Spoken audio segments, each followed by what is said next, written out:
Keragaman hayati alam Nusantara merupakan anugerah yang tak dimiliki oleh negara lain. Salah satunya tentu saja aneka satwa yang hidup di dalamnya. Petualangan bersama satwa-satwa yang aktif di malam hari selalu menjadi cerita menarik karena memiliki karakter yang tak dimiliki satwa lain pada umumnya. Bukan hanya dari kelompok mamalia saja, namun ada juga dari golongan serangga dan burung sebagai penyeimbang ekosistem.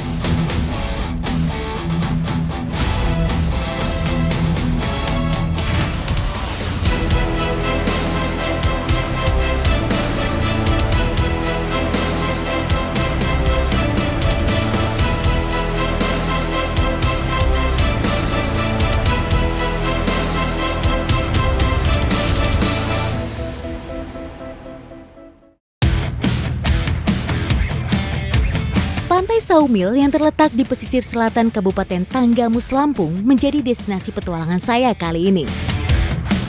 Hari ini sangat spesial karena saya diajak masyarakat berburu satu jenis hewan yang tidak biasa, kalong. Berburu kalong pakai ini, layang-layang. Gimana caranya ya? Ikuti jejak saya, jejak petualang. Perahu menjadi alternatif transportasi paling efisien dan biasa digunakan masyarakat untuk mencapai titik perburuan. Ratusan kalong udah terbang tuh. Kalau dari sini ukurannya masih kelihatan kecil, tapi nyampe sana saya yakin ukurannya pasti 2 kali lebih besar daripada yang saya lihat dari sini.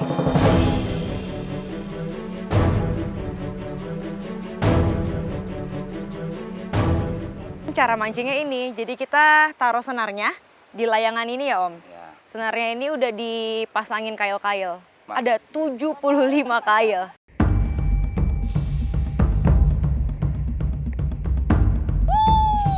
Unik, layangan digunakan sebagai media untuk menangkap kalong.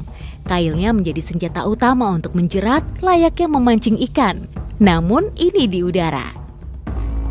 Nah, cara manggilnya adalah karena dia ini kan biasanya tidur kalau siang-siang nggak gitu aktif ya. Kita bangunin dia pakai kentongan yang berisik. Duduk. Kalong termasuk hewan yang aktif di malam hari. Disinilah peran bagi pemukul kentongan agar menghasilkan suara bising yang akan membangunkan para kelelawar. Agar terbangnya kelelawar menuju titik layangan diterbangkan, sang pemukul harus mencari tempat yang berseberangan dengan lokasi layangan tersebut.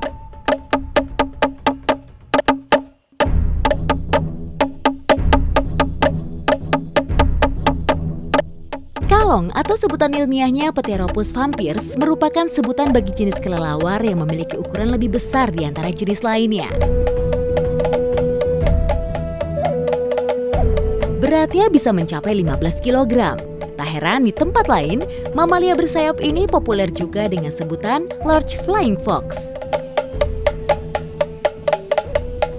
Sebenarnya sekarang tinggal nunggu, yang namanya berburu butuh kesabaran. Jadi tinggal nunggu ada kalong yang terjebak. Dari tadi sih mereka banyaknya terbang di sebelah sana, tapi kalau kita nerbangin layang-layang di sebelah sana agak susah karena banyak pohon.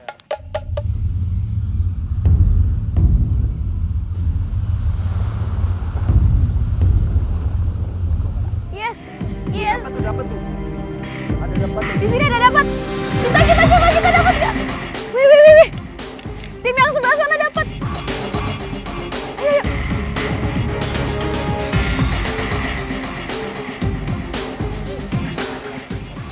Gede banget.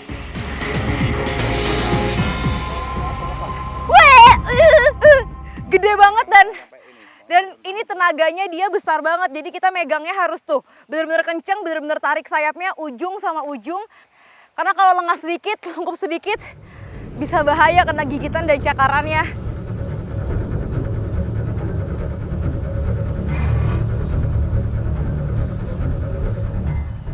Kalong merupakan jenis kelelawar yang memiliki kemampuan ekolokasi atau daya pendengaran yang tidak sebaik kelelawar jenis lain.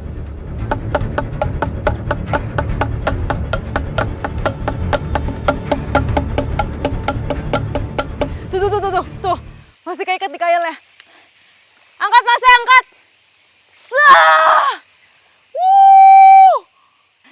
Dapat 2 per percaya kan kalau aslinya itu emang selalu lebih gede daripada yang di atas. Itu di atas aja udah besar ukurannya, itu tuh yang kita dapetin.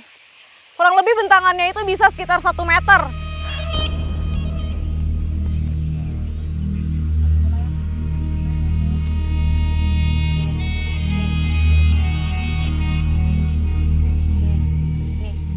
Besar-besar tanggapan kita hari ini. Ya, baju aku kena. Ya, baju aku. Ya. Waduh, waduh, waduh, waduh. Waduh, waduh.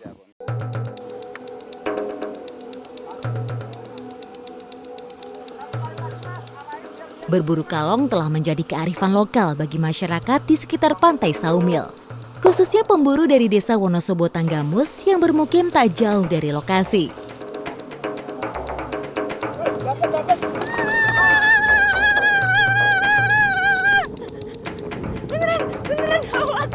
Ada satu yang agak-agak terbangnya nepi sedikit, terus kebetulan layangan saya juga pas banget sama posisi terbangnya. Jadi kena bisa di pinggir pantai. Menjelang senja, kelelawar ini mulai aktif terbang keluar sarangnya untuk mencari makan.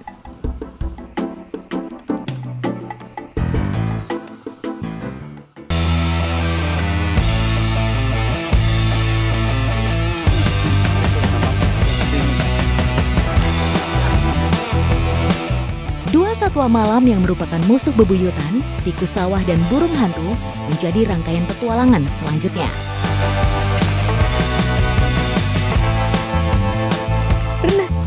Nah ini kita udah ketemu rumahnya tikus, tanda-tandanya tuh banyak lubang-lubang, terus ada tanah yang keluar dari dalam ya Mas? Iya, Jadi berantakan gitu ya? Iya.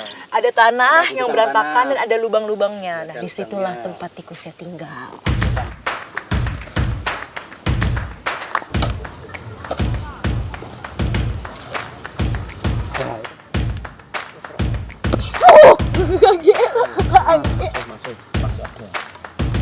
Jangan dilepas. Iya, tidak akan aku lepaskan. Udah, ini dia. Gak butuh waktu lama karena memang kita cari tepat di depan pintu rumahnya. Ini tikus pertama, tikus sawah. Hati-hati kalau megang harus di belakang lehernya. Karena giginya tajam. Kalau kena sakit juga. Kerjasama yang kompak tentu membawa hasil yang nyata. Wah, dia lari. Tangkap. Ya.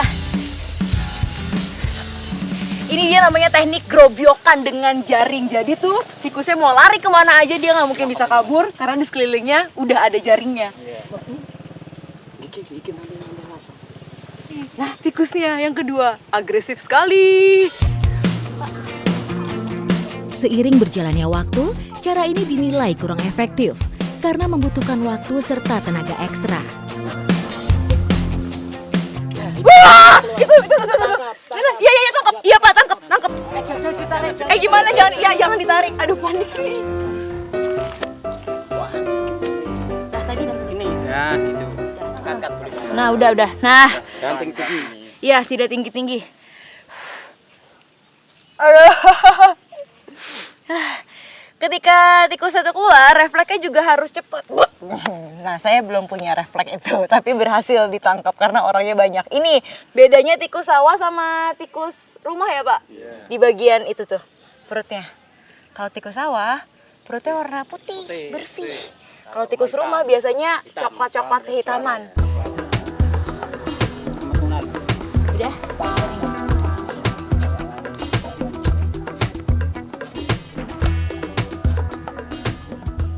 Lari. Mau lari tuh. Ada yang gerak, Mau lari tuh. ada yang gerak, mau keluar. Jadi harus gimana? Tuh. Ayo tangkap. Iya.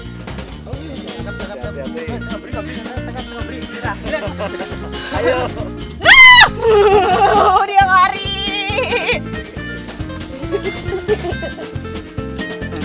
Aduh. Nangkep tikus ini sebenarnya nggak susah karena memang banyak kan ini di sawah. Tapi yang bikin jantung mau copot tuh refleks tikusnya. Ini tadi dia tikus terakhir yang berusaha saya pencet, tapi ternyata dia kaget juga jadi lompat. Nah ini, tapi sekarang udah nggak sebanyak dulu ya Mas tikusnya. Iya. Karena selain grobiokan, masyarakat di sini udah mulai menggunakan predatornya, yaitu Tito alba ya. Iya. Tito alba atau burung hantu. Nah ini saya udah ikut nangkep tikus pakai cara grobiokan. Sekarang saya mau lihat predatornya, si burung hantu. Ikuti jejak saya, jejak petualang.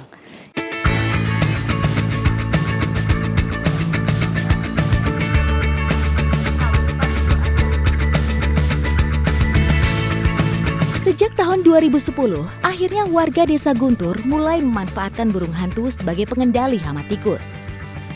Memanfaatkan pola rantai makanan, cara ini ternyata cukup ampuh mengatasi masalah klasik para petani. Jadi Tito alba itu yang paling efektif memang untuk memburu tikus. Pengendali tikus. Pengendali tikus yang luar biasa. Selain itu, dia ini yang paling mudah dikendalikan sama manusia. Jadi dikembangkan, dikendalikan. Jadi tuh mudah jinak, mudah tenang. Makanya jenis Tito alba yang paling sering dipakai untuk memburu tikus-tikus bandel.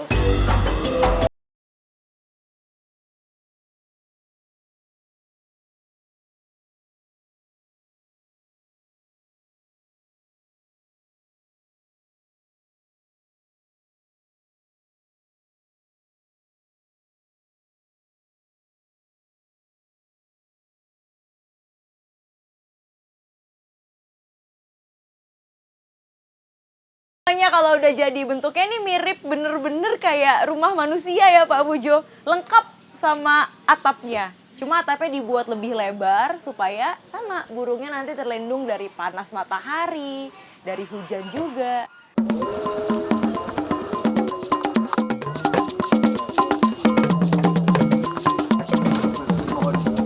Rubuha yang ditempatkan di pepohonan cenderung lebih awet karena penyangganya berupa pohon hidup. Sementara rubuha yang di tengah persawahan dengan tiang bambu hanya bisa bertahan 2 tahun karena lapuk terkena air. Rumah burungnya kita taruh di atas pohon dengan ketinggian minimal 4 meter. Sebenarnya bisa ditaruh di atas tiang, cuma di pohon ini lebih bagus karena kemungkinan burung hantu yang mau tinggal di sini itu lebih besar kalau ditaruhnya di atas pohon. Bagi burung hantu, pepohonan juga menjadi tempat yang strategis untuk melakukan pengintaian. Selain itu, tempat ini juga cenderung lebih aman untuk anakan burung hantu yang baru belajar terbang.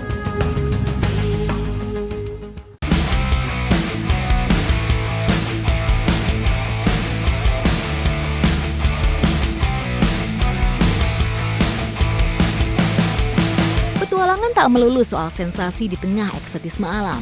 Terkadang ada persoalan konservasi atau perlindungan yang tak kalah penting bagi kelangsungan ekosistem. Selamat siang dari Gunung Sawal. Petualangan saya kali ini bukan sekedar mau menikmati pemandangan aja, tapi saya punya misi yaitu untuk merilis kukang kembali ke alam bebas. Jadi sekarang kita harus mendaki dulu sampai ke ketinggian 800 meter. Ikuti jejak saya, jejak petualang. Kawasan konservasi Gunung Sawal terletak di Kabupaten Ciamis, Jawa Barat. Dipilih bukan tanpa alasan. Kawasan Suaka Marga Satwa seluas 5.400 hektar ini masih memiliki kondisi hutan yang lestari dan jauh dari eksploitasi manusia.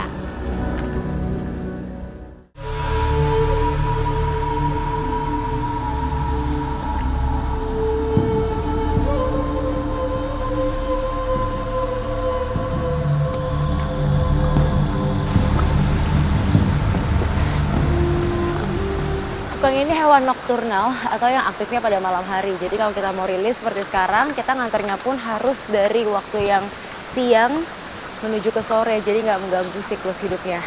Makanya ini matahari sebentar lagi mau terbenam. Kita harus bergerak lebih cepat. Jadi sebelum kukangnya bangun, kita udah sampai siap rilis.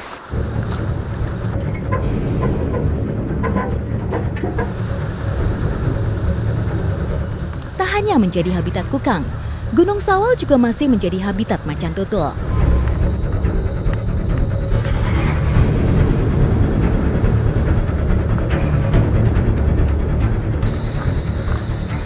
Ini salah satu jejak macan tutul. Ini penandaan indikator teritorialnya. Sini. Jadi di Gunung Sawal ini memang populasi macan tutulnya masih banyak banget. Dan jalur yang macan lewatin setiap harinya itu sama kayak jalur manusia. Nah ini tandanya ada cakaran di batang sama cakaran di tanah.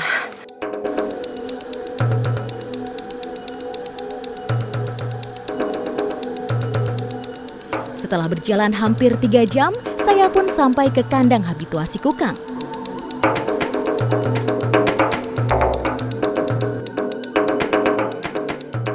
Kita sudah sampai di tempat kita akan merilis kukangnya, tapi ternyata nggak langsung dilepas ke alam liar ya. Kita taruh dulu di kandang habituasi 2-3 minggu, ngasih waktu kukangnya untuk pemulihan diri, untuk beradaptasi sama tempat baru. Nanti dilihat kalau kondisinya sudah lebih baik, barulah kita rilis ke alam bebas.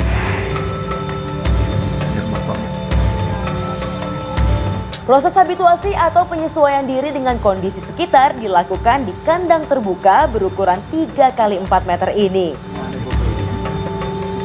Di sini kukang dipantau perkembangannya. Harapannya setelah melalui proses rehabilitasi, kukang akan mampu bertahan hidup di alam liar.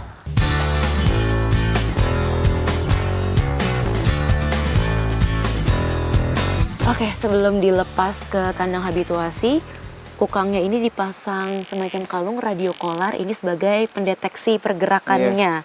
Jadi nanti bisa dideteksi melalui suara. Jadi nggak bisa ini ya, nggak bisa gambar, cuma melalui suara. Semakin keras suaranya, nanti kukangnya semakin aktif, semakin dekat.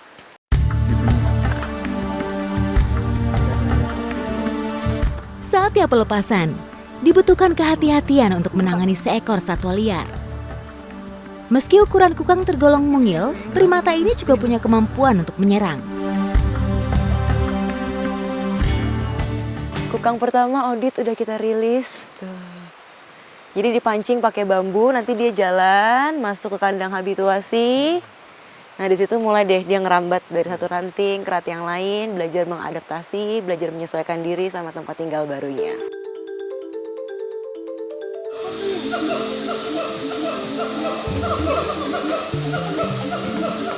Di dunia hanya ada 5 jenis kukang.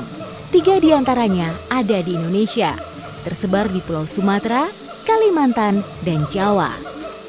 Menurut data International Union for Conservation of Nature, kukang Jawa masuk dalam status kritis atau satu langkah menuju kepunahan. Selain itu, kukang juga termasuk daftar 25 primata terlangka di dunia. Di alam, kukang memiliki peran penting sebagai penyebar benih. Kukang akan berburu dan memakan daging buah, sementara bagian biji akan dibuang. Biji yang dibuang nantinya akan menjadi benih baru tanaman di hutan. Ini kukang kedua yang mau kita rilis, si Starmon, lebih agresif dibanding yang pertama. Jadi meskipun bentuknya lucu, gemas, tapi nanganinnya harus hati-hati dan yang pasti harus ahli. Nah ini namanya siapa nih? Kukang atau Nycticebus koukang sp dikenal sebagai slow loris atau gerakannya yang lambat dalam beraktivitas. Hewan nokturnal ini mampu menjelajah hutan hingga 8 km saat mencari makan di malam hari. Sip, ini kukang kedua Starmon yang mau kita rilis, sekaligus jadi kukang terakhir.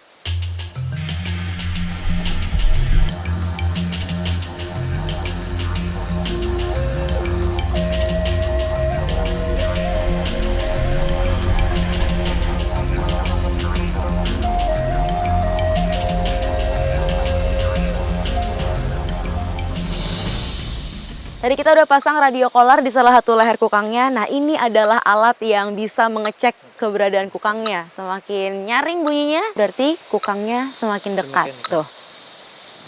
Makin nyaring suaranya. Dan buat kita berhasil melepas kukangnya ke alam liar, ke kandang habituasi, di habitat aslinya, itu melalui proses yang sama sekali nggak gampang di pusat rehabilitasi. Ikuti jejak saya, jejak petualang.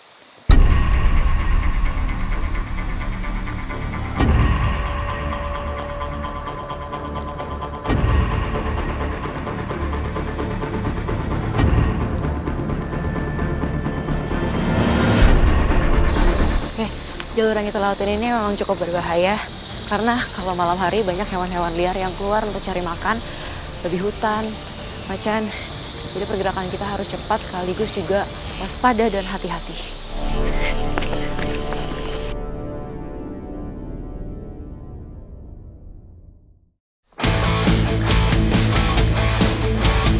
Salah satu primata unik yang dimiliki negeri ini tentu saja si mungil tarsius. Kali ini, Vinda Andrian pun akan melakukan pengamatan langsung ke habitat alamnya. Sebenarnya untuk mencari hewan ini tidak begitu mudah. Kita harus mencari waktu yang tepat. Dan biasanya kita mulai mencari dari mulai sore sampai ke malam. Karena ini adalah hewan nokturnal yang memang hidupnya hanya di malam hari. Jadi kita harus menunggunya dari mulai jam 5. Dia sudah mulai keluar, baru kita bisa bertemu dengan dia. Tapi harus diam-diam. Belum ada suaranya ya Bang. Binatang yang saya telusuri merupakan jenis primata yang memiliki ukuran fisik paling kecil di Indonesia. Bentuknya yang mungil membuat kami harus senantiasa pasang mata memperhatikan dahan-dahan pohon tempatnya bermain.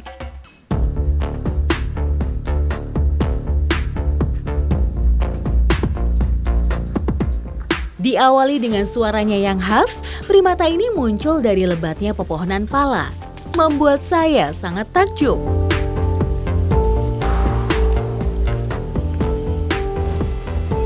Tarsius tumpara. Ini dia hewan yang kita cari yang memang hanya ada di Pulau Siau. Tuh ada di atas, ukurannya kecil banget. Dan di sini kita nggak boleh berisik karena dia pergerakannya cukup cepat. Kalau dia dengar suara berisik-berisik dia langsung kabur. Jadinya harus bisik-bisik ngomongnya.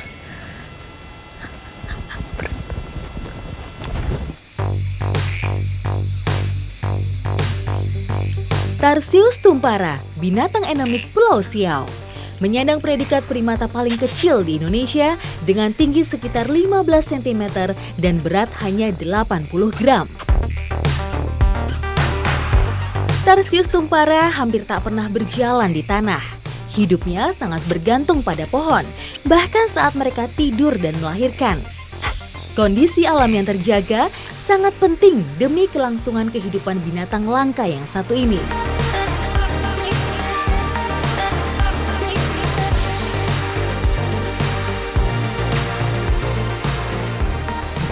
Tarsiusnya lagi makan. Biasanya dia makannya itu makan serangga-serangga kecil. Salah satunya adalah belalang.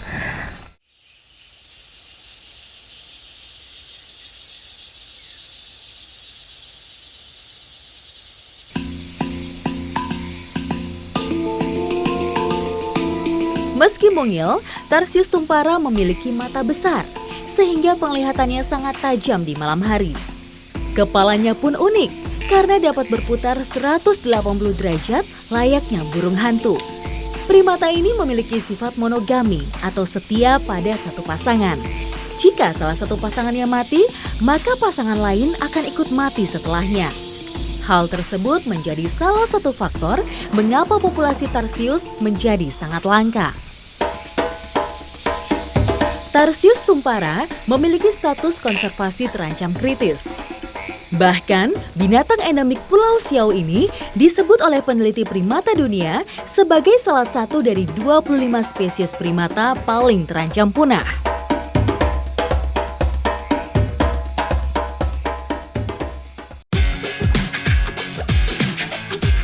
Siapa tak kenal jangkrik? Suara khas serangga satu ini selalu menjadi pertanda kalau hari mulai gelap. Vika Fitriana pun memiliki cerita petualangan menarik dengan jangkrik. Ini yang kita cari. Susah ya nyarinya binatang sekecil ini, tapi rumahnya jauh gitu di dalam tanah. Jadi kalau misalnya kita lihat di permukaan, ketutup-tutup rumput tuh dia ada lubang mungkin sebesar kelingking gini, jauh ke dalam. Nah kalau misalnya ada lubang itu dikorek terus sampai ketemu. Nah yang kita cari ini namanya jangkrik kalung. Jangkrik atau cengkrik adalah serangga dalam keluarga Grylidae yang bersahabat dekat dengan belalang. Binatang omnivora ini dikenal dengan suara sang jantan yang nyaring. Hampir pasti kalau misalnya lubang yang di depannya itu ada rumput, mau itu segar atau sudah layu, nah itu sudah pasti jangkrik karena dia memang makan, nah dia tinggal di dalam mulut lubangnya itu. Jadi justru lebih hati-hati kalau misalnya ketemu lubang dan itu bersih, tidak ada apa-apa. Itu biasanya kalajengking dan yang lain-lain. Nah.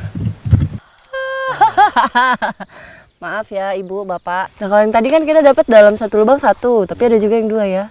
Nah ini jantan betina yang saya pegang nih betinanya. Ini sayapnya dia. Tuh kan kusut. Kelihatan kan bedanya, yang ini jantan, yang ini betina.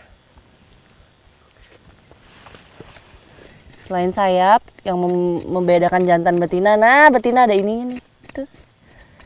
Ini tempat untuk telur-telurnya lewat.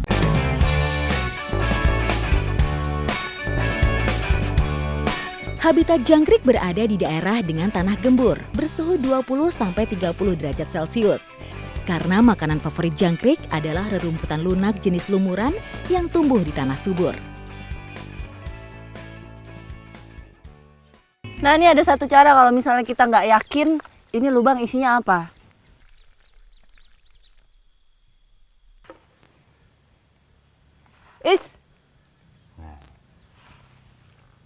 Kok yang ini gede? Apa ini di sini bilangnya? Gangsir. Indonesia budidaya jangkrik marak sejak tahun 1998. Pasar pakan ternak dan pangan alternatif yang membuat maraknya budidaya jangkrik. Nah ini jangkrik yang sudah siap dipanen usia 40 hari. Ya ampun, ini banyak banget ya Allah. Nah ini kita intip sebentar, nah sebentar lagi ini dibuka semuanya, kita panen.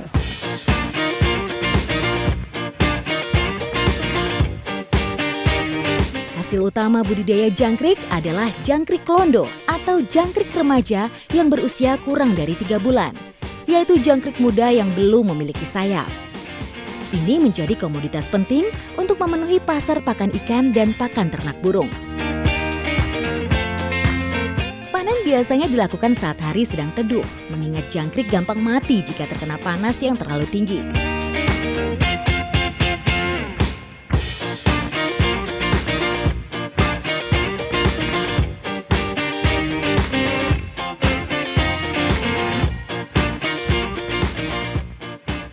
Ini ada satu budidaya yang sukses banget kalau menurut saya. Gila hasilnya. Satu box nih ada kali ratusan juta.